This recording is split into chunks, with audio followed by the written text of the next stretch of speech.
Assalamualaikum warahmatullahi wabarakatuh. Perkenalkan, nama saya Muhammad Sadam Abdillah Hawid dengan NIM F1S1200046. Jadi di video ini saya akan memberikan tanggapan mengenai wacana amandemen UUD 1945 yang akan dilakukan kembali. Menurut opini saya pribadi, saya sangat setuju dengan adanya amandemen UUD 1945 ini. Dengan catatan, amandemen ini dilakukan dengan tujuan yang serupa dengan definisi dari amandemen itu sendiri, yaitu proses perubahan atau perbaikan yang dilakukan terhadap UUD 1945 yang merupakan dasar negara Indonesia. Kenapa saya setuju?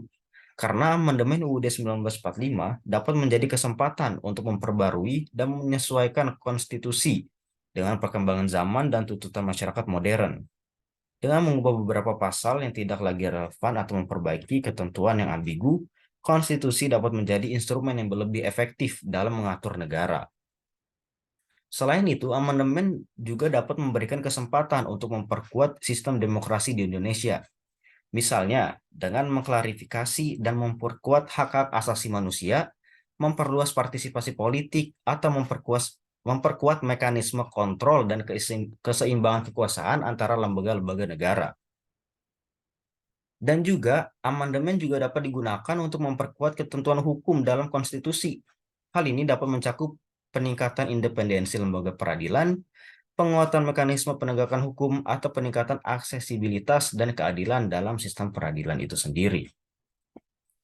Tetapi saya tidak setuju jika amandemen ini dilakukan dengan tujuan yang menyimpang. Contohnya seperti apa? Contohnya nih, proses amandemen ini bisa saja dimanfaatkan oleh kelompok-kelompok politik tertentu untuk kepentingan mereka sendiri. Hal ini dapat memunculkan risiko manipulasi politik, penyalahgunaan proses amandemen, atau pengambilan kekuasaan oleh kelompok minoritas yang dominan. Sehingga perlu ada jaminan dan mekanisme pengawasan yang kuat untuk mencegah penyalahgunaan kekuasaan. Jadi daripada negara melakukan amandemen dengan tujuan yang tidak jelas, lebih baik menurut saya negara itu mengalihkan perhatian terhadap isu-isu yang lebih mendesak dan memerlukan penyelesaian di negara.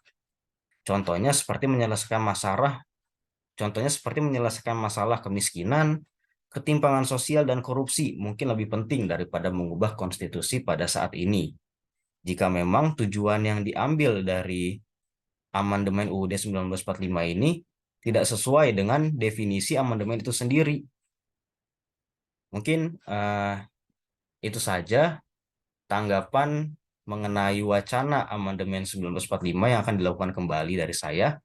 Kurang lebihnya mohon maaf. Wassalamualaikum warahmatullahi wabarakatuh.